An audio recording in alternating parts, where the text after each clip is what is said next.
Saya sangat terkesan dengan fakta bahwa doa-doa yang saya dengar minggu demi minggu tidak tampak dijawab. Bahkan saya memahami dari apa yang mereka ucapkan dalam doa dan dari pembicaraan lain dalam pertemuan mereka, bahwa mereka yang berdoa tidak menganggap doa mereka dijawab. Ketika saya membaca Alkitab, saya belajar apa yang Kristus katakan tentang doa dan jawaban doa. Dia berkata, mintalah maka kamu akan menerima, carilah maka kamu akan mendapat, ketuklah maka pintu akan dibukakan bagimu. Karena setiap orang yang meminta menerima, dan yang mencari mendapat, dan bagi yang mengetuk pintu akan dibukakan. Saya juga membaca bahwa Tuhan lebih rela memberikan Roh Kudus kepada orang yang meminta daripada orang tua di dunia rela memberikan kado yang baik kepada anak-anaknya. Terus berdoa untuk pencurahan Roh Kudus, tetapi jarang mengakui bahwa mereka tidak menerima apa yang mereka minta. Mereka saling menyemangati agar bangun dan terlibat, serta berdoa dengan sungguh-sungguh untuk kebangunan rohani, dengan yakin bahwa jika mereka melakukan tugas mereka dan berdoa, Roh Kudus akan dicurahkan dan akan ada kebangunan rohani, dan orang-orang yang belum bertobat akan diselamatkan. Tapi di dalam doa dan pertemuan konferensi mereka, terus mengakui bahwa mereka tidak mengalami kemajuan dalam mencapai kebangunan rohani. Ketidaksesuaian ini, mereka begitu banyak berdoa tapi tidak dijawab, menjadi batu sandungan bagi saya. Saya tidak tahu harus menyimpulkan apa. Saya bertanya-tanya apakah itu berarti mereka bukan orang Kristen sejati, dan oleh karena itu tidak dapat beroleh jawaban dari Tuhan, atau saya salah memahami janji dan ajaran Alkitab tentang doa, atau apakah saya harus menyimpulkan bahwa Alkitab itu tidak benar. Ada sesuatu yang sulit dijelaskan bagi saya, dan hal itu hampir membuat saya menjadi ragu akan kebenaran firman Tuhan. Tampaknya ajaran Alkitab tidak sesuai dengan kenyataan yang saya lihat. Pada suatu kesempatan, ketika saya berada di salah satu pertemuan doa, saya ditanya, apakah saya ingin mereka berdoa untuk saya?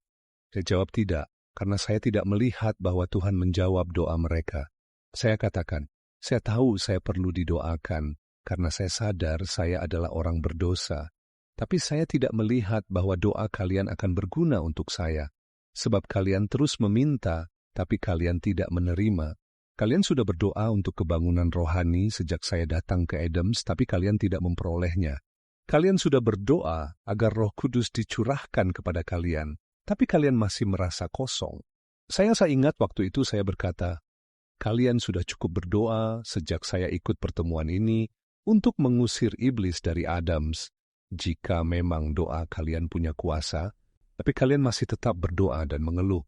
Saya sangat serius mengatakan ini. Dan mungkin sedikit kesal karena saya terus dihadapkan pada kebenaran rohani yang baru bagi saya. Namun setelah saya membaca Alkitab lebih lanjut, saya tersentak pada sebuah pikiran. Alasan doa mereka tidak dijawab adalah karena mereka tidak mematuhi syarat yang telah diungkap dalam Alkitab untuk doa yang dijawab.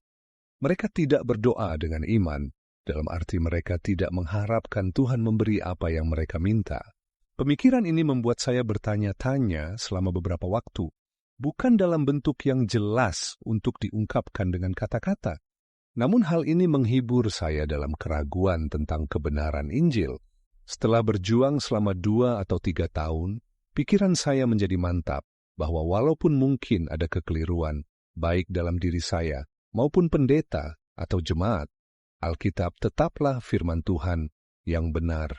Setelah itu, saya dihadapkan pada pertanyaan, apakah saya akan menerima Kristus seperti yang disajikan dalam Injil atau melanjutkan hidup duniawi? Pada masa itu saya sangat terkesan oleh Roh Kudus sehingga saya tidak bisa lama-lama membiarkan pertanyaan ini tidak terjawab. Juga saya tidak bisa lama-lama ragu antara 2 pilihan hidup itu. Charles Finney menyadari bahwa ia perlu berdoa, tetapi ia tidak tertarik untuk didoakan oleh mereka yang doanya tidak dijawab. Setelah direnungkan, Finney menyadari bahwa orang-orang yang tulus dan sungguh-sungguh itu sebenarnya tidak tahu bagaimana berdoa sesuai ajaran Alkitab dan tidak mengharapkan jawaban doa.